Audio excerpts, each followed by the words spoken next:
Yorana, hello, hola, konnichiwa, bienvenue dans Manava, votre émission Info Service. Aujourd'hui, un petit bonjour un petit peu particulier puisqu'on va parler des voyages linguistiques.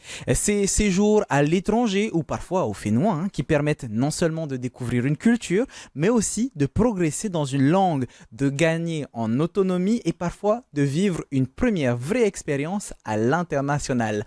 On va en parler avec sur notre plateau Mary Johnson, directrice de l'Academy of English, Yarana. Yarana. Faanoui Tessier, superviseur en vente directe de RTT Yarana. Yarana. Et enfin, Meherio Orbek, qui est assistante administrative à SpeakTT Yarana. Yarana. On va commencer déjà pour savoir c'est quoi un voyage linguistique. Alors, tout est dans le terme, mais est-ce qu'on a une définition approximative, Faanoui? Oui, donc effectivement, donc nous, en tant que compagnie aérienne, on travaille en fait avec des partenaires et des écoles. Et du coup, c'est proposé en fait à des étudiants ou même des personnes beaucoup plus âgées de participer à un voyage linguistique, donc principalement donc en Nouvelle-Zélande, et de pouvoir suivre des cours d'anglais avec éventuellement des activités.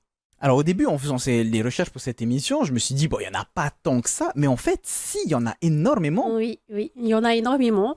Et donc du coup, nous, notre rôle, en fait, c'est d'accompagner les personnes intéressées à pouvoir suivre des cours et donc pouvoir profiter en fait de toutes les activités qui sont faites par les écoles. Quand on parle de voyage linguistique, en vrai, c'est plus une immersion dans un pays. Alors que ce soit un pays anglophone, un pays où on parle espagnol, chinois, peu importe, c'est vraiment une immersion dans un pays. Oui, effectivement. Donc, effectivement, ça peut être ciblé, de par les différentes écoles qui sont proposées. Ça peut être des thématiques précises, comme santé, tourisme et tout autre, ou ça peut vraiment être l'apprentissage de la langue en anglais. Donc, immersion dans des écoles, poursuivre des cours en petits groupes et effectivement, loger dans des familles d'hébergement, donc l'immersion anglais à plein temps. Mary, justement, pourquoi ces voyages sont intéressants et importants pour les jeunes et les moins jeunes d'ailleurs? Ok, c'est très intéressant parce qu'ils apprennent la langue souvent en faisant des activités qu'ils aiment bien faire. Donc, vraiment, c'est un peu la carotte dans une limite. Et aussi, c'est très important parce qu'ils ont besoin pour l'école, pour le futur, pour les études. Alors, on parle Academy of English, donc c'est logique, on va parler anglais. Ça reste une base indispensable dans le monde. Ah, ouais, tout à fait. Moi, je trouve tout à fait. De plus en plus, je sais. Donc, ces voyages à l'étranger, ces voyages linguistiques, ces immersions, ça serait vraiment presque une nécessité pour ceux et celles qui aimeraient approfondir leur base. Ah, tout à fait, tout à fait. La meilleure façon d'apprendre l'anglais, pour moi, c'est vraiment de partir à ce jeu linguistique. Dans la même idée, mais Rio, en faire un, mais au fénois, pour réapprendre sa propre langue, c'est une alternative que certains ont pu choisir avec vous, SpeakTT. Exactement, parce que justement, on propose plusieurs immersions avec des partenaires locaux, du coup, des entreprises d'ici et des activités en Réau-Tahiti, avec un petit peu de français de temps en temps et de l'anglais aussi, comme on a pu travailler des fois avec des universités, l'université James Cook, par exemple, d'Australie, qui a fait venir des étudiants sur Tahiti et dans leur séjour, on leur a proposé des cours et immersions en Réau-Tahiti. Alors ça peut, avant de rentrer dans les détails des différents voyages linguistiques, ça peut un peu faire peur quand on parle d'une autre langue. Par exemple, my English is very bad, mon anglais est très très très mauvais, j'ai peur de partir en voyage linguistique. Est-ce qu'il y en a, Faanoui, qui ont des appréhensions de partir? Oui, bien sûr, c'est sûr. Donc nous, vu qu'on organise donc dès le départ au niveau des billets jusqu'à éventuellement les packages proposés par les différentes écoles avec qui on travaille, c'est vrai que souvent on a des appréhensions un peu moins des étudiants, plus des parents, donc bien sûr qui s'inquiètent effectivement, qui posent beaucoup de questions par rapport à comment tout se déroule en fait au niveau de l'accueil de l'enfant par l'école, par les familles d'accueil. Donc oui, et on essaye du coup de les rassurer parce qu'effectivement c'est quelque chose qui se fait régulièrement, donc on essaie de les rassurer au mieux. Mary, je te voyais réagir, c'est une réaction que tu as déjà vue? Oui, tout à fait. Moi, je trouve que c'est plus souvent les adolescents qui ont peur. Ouais. Les 15-16 ans, par exemple, qui me disent, s'ils ont famille d'accueil, mais comment je vais faire si je ne comprends pas? Qu'est-ce qui se passe? Donc, vraiment, il faut les rassurer. Mais honnêtement, ils s'adaptent très, très facilement sur place. Et effectivement, comme tu as dit, c'est souvent les parents aussi qui n'osent pas lâcher les enfants. Ils ont dit, oh mais c'est la première fois qu'ils sont partis, ils n'ont jamais quitté le territoire. Donc, c'est pour nous à rassurer les parents et les enfants. Alors, dans votre cas, Mihirio, vous n'avez pas forcément cette crainte, puisque de toute façon, ça se passe au Fénois, principalement, pour vos immersions linguistiques et culturelles. Mais ça peut arriver qu'il y ait des personnes qui se disent « Ah, je suis peut-être pas prêt pour l'immersion, je comprends pas bien la langue ». Ça vous est déjà arrivé d'avoir ça nous est déjà arrivé parce que justement, des fois, on a des... Pour nous, on est plus souvent avec des adultes que des étudiants adolescents. Mais justement, c'est souvent ah, mais est-ce que je peux participer alors que j'ai pas de base? Est-ce que je vais comprendre quand même alors que je parle pas du tout? Parce que des fois, on a des gens qui viennent tout juste d'arriver sur Tahiti, genre la semaine d'avant. Mais on essaye quand même d'avoir, avant nos immersions, on essaye quand même d'avoir quelques cours pour justement donner un minimum de base pour participer. Mais oui, effectivement, ça arrive qu'il y ait cette crainte-là. Donc, ça va être une question que, de toute façon, je voulais justement vous poser. Avoir une base en langue, est-ce que c'est essentiel? On va commencer avec ces immersions. Tu as dit que vous faites quand même quelques cours avant pour qu'ils puissent au moins comprendre. Mais je suppose que, vu que les professeurs sont de Tahiti, si je ne comprends pas tout, je peux dire « Hey, monsieur, tu peux réexpliquer, mais en français ?» Est-ce que c'est possible dans vos immersions? Oui, tout à fait, c'est possible. Après, c'est aussi possible de ne pas avoir de base pour certaines de nos immersions, de participer sans aucune base. Mais on fait quand même quelques cours avant, histoire de savoir dire bonjour, merci, les petites... les bases de la politesse. C'est ça, exact, plutôt. Et puis de toute façon, je suppose que dans une immersion, si on va sur du coco, on sait qu'on ne parle pas forcément de café, c'est assez logique. Est-ce que c'est la même chose pour les voyages linguistiques? Est-ce qu'il faut avoir une base en anglais ou est-ce qu'on peut y aller sans aucune base? Ça dépend de quelle option qu'il choisit. C'est-à-dire? Ça veut dire que je peux prendre un groupe, j'ai une option par exemple sur une grande ferme où ils ont des activités en anglais toute la journée. Et là, ils apprennent tous les jours avec les gestes, avec les animateurs, en faisant des activités qu'ils aiment bien faire. Donc, ils apprennent tous les jours. Moi, je suis sur place aussi, donc je les donne un cours d'anglais sur place. Donc, je les aide au longueur de ce jour. Ah, donc il y a un mélange entre un cours en anglais, donc tu peux continuer à apprendre l'orthographe, la conjugaison, etc. Et il y a la pratique directement dans les activités. Il faut le pratiquer, voilà, il faut le pratiquer. Il faut aimer la langue. La meilleure façon pour moi, il faut pratiquer la langue. Alors, on va du coup pouvoir détailler les différentes démarches. Fanoui, comment est-ce que ça se passe? Il faut se préparer en avance, je suppose, préparer son billet, préparer son hébergement, ce genre de choses. Comment ça se passe, les démarches? Oui, effectivement, c'est vrai que c'est préférable que ce soit anticipé, surtout pour des programmes et effectivement ces jeunes qui partent aussi. Donc, généralement, alors comme je disais, nous, on travaille avec des partenaires, avec des personnes qui peuvent accueillir des enfants à partir de 12 ans jusqu'à même plus âgés. Et ce qui se passe, c'est qu'en amont, soit il y a des propositions de dates, c'est généralement aussi pendant les périodes de vacances scolaires. Et donc, voilà, on les aide en amont à prendre leur billet d'avion. On les renseigne sur les formalités, bien sûr, d'entrée. Donc, principalement là, c'est pour la Nouvelle-Zélande, donc NZETA à faire et tout. Et puis après, on les guide en fait surtout le programme qu'ils veulent choisir et jusqu'à la finalité, jusqu'au départ. Autant voir par exemple ce qui se passe dans son bagage, tout ce qui est douane, etc. Je vous invite à aller voir une des dernières émissions qu'on a pu tourner ensemble.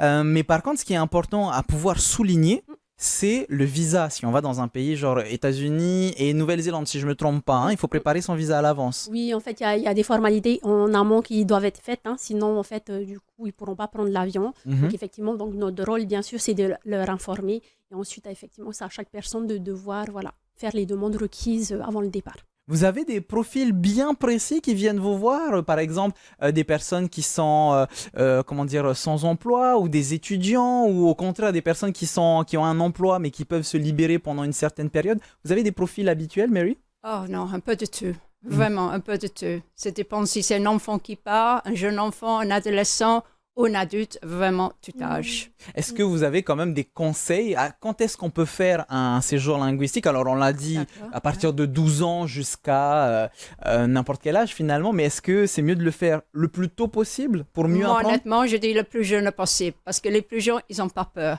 et ils apprennent très, très vite. Ce sont les éponges. Moi, j'organise des voyages aux enfants à partir de 7 ans. Ah oui, à partir de 7 ans, Oui, carrément. effectivement, les gens me disent, mais c'est jeune, mais honnêtement, j'ai pas de problème avec les 7 ans. Ils parlent facilement, ils font toutes les activités, ils apprennent très vite. J'ai vraiment, vraiment pas de problème avec les plus jeunes. Hein. Il n'y a pas un blocage avec la honte de parler parce qu'on n'a pas l'accent? Les adolescents, les 15-16 ans, c'est souvent les paroles, j'ai honte, Mary, j'ai honte, je ne peux pas. Donc, il faut les motiver. Mais finalement, les mettre en immersion, on leur laisse pas trop le choix, finalement. Ah, ça dépend. Et les enfants qui aiment bien partir, c'est vrai, effectivement, une émotion complète, ils peuvent avoir peur au début. Mais une option qui peut aller à l'école avec les Néo-Zélandais, en uniforme, complètement émergé. Et c'est vrai, ils ont peur, mais en même temps, ils découvrent notre système scolaire qui n'est pas pareil, pas la même pédagogie qu'ici. Pareil, les sports, c'est pas les mêmes activités. Donc, honnêtement, à n'importe quel âge, quelle émotion. Mais pour voir une émotion complète, c'est mieux d'avoir un peu de connaissance d'anglais. J'ai de la chance parce que même si my accent in English it's not really good, mon accent en anglais n'est pas vraiment très bon. Bon, en tahitien, ça va, je me débrouille à peu près. Donc, Meherio, de votre côté, il n'y a pas forcément de blocage à proprement parler, que ce soit pour la honte de parler, si quand même un petit peu. Si, quand même un petit peu, et surtout venant de nos apprenants locaux, justement, qui cherchent à réapprendre leur langue, parce que des fois, il y a eu des, comment dire, ils viennent justement pour réapprendre à parler, mais pour communiquer avec les grands-parents, ou alors justement pour savoir parler, parce que la langue se développe de plus en plus, quand même, ici, heureusement. Et ce blocage-là, c'était surtout au niveau de justement la honte de parler parce que je suis d'ici, mais je ne parle pas ma langue. Ah, et laisse-moi deviner, il y a eu des bridages aussi dans les familles. C'est ça, exactement.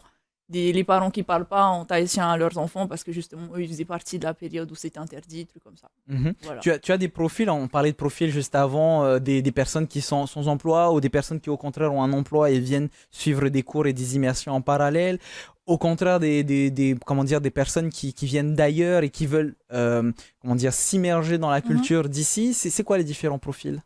Chez nous, surtout, c'est surtout des salariés donc, qui ont déjà un emploi et qui viennent soit dans le cadre de leur formation inter-entreprise, soit qui viennent d'eux-mêmes, ou alors on a aussi des gens de l'étranger et là aussi c'est d'eux-mêmes. Voilà. Oh là, attends, tu as des gens de l'étranger, ça vous arrive d'avoir des personnes anglophones?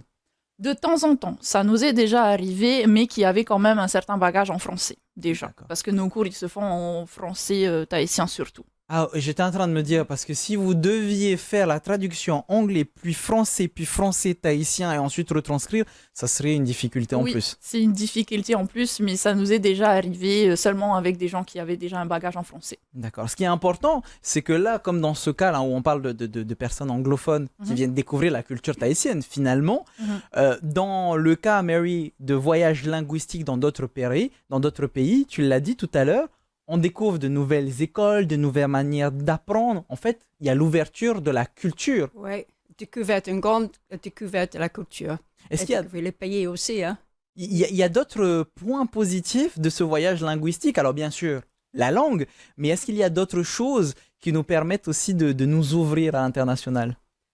En général, c'est beaucoup de choses. Hein? Vraiment pour vivre dans une autre famille, vivre avec les autres gens, découvrir la culture néo-zélandaise, de le mélanger avec les enfants néo-zélandais aussi. Hein.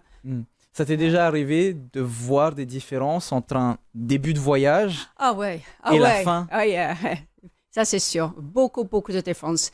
Déjà, ils font beaucoup de progrès en anglais. Ça, je ne le cache pas. Et aussi, les enfants sont beaucoup plus matures, beaucoup plus indépendants. Ils prennent conscience eux-mêmes. Et c'est les parents même qui me disent après, en mer, ils ont vraiment grandi pendant les vacances. Donc, ils font un énorme progrès. Et c'est combien de temps, finalement, un bon voyage linguistique? Une semaine? Un week-end? Un mois? Un an?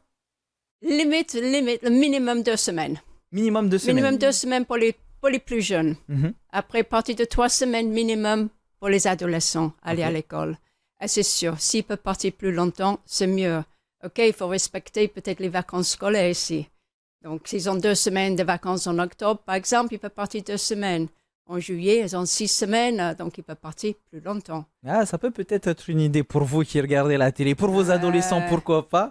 Est-ce que, pareil, de ton côté, Fanoui, puisque tu les vois revenir, il y a une différence dans leur comportement, dans la manière dont ils parlent, peut-être? Est-ce que vous les voyez, justement, ces différences? Oui, non, en fait, on les voit parce que ils reviennent, ils reprogramment de nouvelles vacances et de nouvelles immersions. Et du coup, là, on voit, et même souvent, on organise aussi un petit salon, hein, donc avec l'accueil des représentants de nos différentes écoles, et ils accompagnent les écoles pour raconter en fait leur expérience et comment ils avaient apprécié leur séjour et qui souhaitaient repartir. Donc oui, il y a plusieurs fois où on revoit les étudiants revenir et reprogrammer d'autres voyages. Et il doit y avoir moins de difficultés à se dire j'aimerais bien voyager là-bas. Je ne parle pas anglais. Non, là, tout de suite, c'est beaucoup plus facile. Donc là, ils sont rassurés, et même les parents. Donc les étudiants, vu qu'ils ont déjà eu une première expérience, ils savent comment ça se passe. Et voilà, ils choisissent les packages qu'ils veulent, les activités. Et même d'autres écoles aussi, pour expérimenter. Voilà. L'ouverture, le fait de parler un peu plus, c'est la même chose avec les immersions locales. J'ai déjà participé à une de vos immersions et c'est vrai qu'au début, on est là, et finalement, à la fin des immersions, à la fin des différents cours, là, tout de suite, tu as un peu plus de flow, tu es un peu plus ouvert. C'est un peu les différences que tu as pu voir entre le début et la fin de chaque immersion et chaque cours. Oui, à chaque fois, parce que du coup, c'est découvrir un nouveau lieu aussi, dans notre cas, une nouvelle immersion. Et les groupes qu'on a ne sont pas les gens qu'on a dans les groupes ne se connaissent pas du tout au début, ou pas forcément en tout cas, même quand ils font partie de la même entreprise qui vient avec nous. Donc forcément, il y a un petit peu de froid au début parce que déjà, ils se connaissent pas entre eux, en plus, ils connaissent pas l'activité. Mais la glace, elle est vite brisée et puis ils commencent quand même... ils savent quand même parler à la fin, quoi. En tout cas, ils ont moins le blocage du début. J'allais poser la question si justement la langue n'était pas un blocage vis-à-vis de ce lien que ça pouvait créer, mais bien au contraire, ça peut les rassembler dans les erreurs peut-être qu'ils peuvent faire et ils apprennent ensemble. Oui, justement, parce que le fait que quelqu'un d'autre fasse une erreur et que du coup... la réponse à mener derrière, c'est justement pas IA, t'as fait une erreur, c'est pas top. Bah non, pas du tout. C'est justement, on est là, le professeur est là pour les rassurer, les guider vers la bonne réponse et tout, donc c'est tout de suite plus à l'aise. Les gens sont tout de suite plus à l'aise. Avec Mary, on parlait du voyage linguistique et de l'ouverture au monde. Là, avec les immersions locales, je suppose qu'il doit y avoir un autre aspect, l'aspect plus identitaire, retrouver ses racines. Exact. C'est des choses que tu as pu remarquer avec des personnes qui viennent prendre des cours et des immersions avec vous? Oui, justement, parce qu'après, ils ressortent quand même beaucoup plus rassurés. Parce que souvent, chez nos étudiants locaux, au départ, ils pensent qu'ils ne parlent pas. Mais en fait, c'est souvent juste un blocage de prononcer les mots. Et après nos immersions ou nos formations, ils se rendent compte qu'en fait, ils avaient déjà un bagage linguistique, c'est juste qu'ils n'osaient pas parler. Et à force justement d'avoir été, qu'on leur ait permis de faire des erreurs et qu'on ne les juge pas pour ces erreurs-là, forcément, ça les débloque et après, ils s'expriment mieux. Et je te voyais réagir, Mary, c'est un peu la même chose en anglais, j'ai l'impression. Oui, tout à fait. On a ce petit bagage, mais parce qu'on n'ose pas parler, on ne l'utilise pas, mais au fur et à mesure, on se rend compte qu'on a déjà quelque chose d'assez conséquent avec nous. Parce qu'à l'école, souvent, ils ont des cours d'anglais, mais ils sont trop nombreux en classe, donc ils ne peuvent pas pratiquer. Donc peut-être qu'ils ont la base, justement, mais ils n'osent pas parler. C'est pas parce qu'ils ne peuvent pas parler, ils n'osent pas. Alors, quel conseil donner à ceux et celles qui voudront faire un séjour linguistique? Est-ce que c'est mieux de partir, peu importe la période, on va dire une période de 1 mois. Est-ce que c'est mieux de partir 1 mois en faisant des cours ou vraiment d'avoir une immersion totale en hébergement avec la famille, enfin avec une famille, avoir un petit job, ce genre de choses? Qu'est-ce que tu conseillerais, Mary? Ça dépend de ce qu'ils cherchent au départ. Vraiment, ça dépend de l'âge aussi. Si c'est un enfant, aussi c'est un adulte. Hein? Donc tout dépend des différents profils. Tout à fait. Fanoui, de ton côté, c'est quoi que tu conseillerais avec le recul? Oui, c'est vrai qu'effectivement, je rejoins un peu Mary parce que c'est vrai que c'est différent en fonction de ce qu'ils recherchent. Pour les plus jeunes, donc effectivement, être en immersion dans les familles, accompagnés, c'est sûr que c'est plus enrichissant, hein, ils ressortent grandis. Et effectivement, pour des personnes, les ados un peu plus âgés ou qui ont des examens un peu ciblés, souhaités, donc là, effectivement, ils peuvent aussi être peut-être en logement un peu, résidence un peu à part, pourquoi pas un petit travail. Et c'est sûr que quand même, quelle que soit l'immersion, que ce soit en famille d'accueil ou dans le milieu un peu de travail, s'ils ont l'occasion, ça les aide forcément. Parfois, certaines personnes, enfin en tout cas, ce sont des histoires qu'on entend beaucoup, des témoignages des personnes qui veulent partir en Nouvelle-Zélande ou en Amérique, pas pendant 1 mois, pas pendant 2 mois, mais pendant 1 an. Partir une année, entre guillemets, sabbatique. Ils veulent être immergés dans une famille qu'ils connaissent là-bas, avoir un petit job et tout. Est-ce qu'il y a des aides financières si on a ce genre de projet, des aides financières ou logistiques, par exemple? À notre niveau, non, je ne saurais pas, mais c'est vrai que parfois il y a un peu les work holidays, les visas autres, hein, mais je ne connais pas trop le domaine. C'est plutôt pour les étudiants alors? C'est plus pour ça. Et quelles sont les aides qui sont disponibles pour eux? Bon, en fait, c'est une demande qui est faite directement auprès, soit en Australie ou en Nouvelle-Zélande, où ils demandent un peu le work visa, holidays, et qui leur permet de pouvoir travailler là-bas. Donc après, c'est vrai que je ne connais pas trop, mais j'en entends parler, c'est possible. Nous, en tout cas, ce qu'on voit, c'est effectivement qu'on voit des personnes qui ont pu bénéficier de ce programme-là et qui souhaitent partir en immersion et travailler là-bas. Pareil de votre côté, bon alors peut-être pas des aides financières, je ne sais pas s'il y a des bourses qui peuvent exister, mais des aides plutôt logistiques pour ceux qui veulent partir. Mary, déjà, tu les accompagnes, ceux qui viennent te voir? Oui. Oui, je les accompagne. J'ai des groupes, j'ai des entreprises, par exemple, si tu parles de l'aide financière. J'ai pas mal d'entreprises qui m'envoient les élèves ou qui m'envoient 10 enfants et ils payent un pourcentage de séjour. Ok. Et pareil pour l'aide logistique, de savoir où aller, quoi faire, etc. C'est toi qui t'occupes de tout? Oui, moi je les donne des conseils. Je donne des conseils, après je m'occupe de tout. Oui, tout à fait, de A à Z. La même question pour toi, Mihirio. L'aide financière, encore une fois, ça peut être un petit peu complexe. Je ne sais pas s'il en existe, mais ce serait plutôt de l'aide logistique de votre côté? Il existe quand même une aide financière, en tout cas pour les entreprises qui viennent en formation immersion chez nous, avec le fonds paritaire de gestion. Et je sais que la dernière fois qu'on a travaillé avec l'université James Cook pour leurs étudiants, une partie aussi des frais était prise en charge par leur université.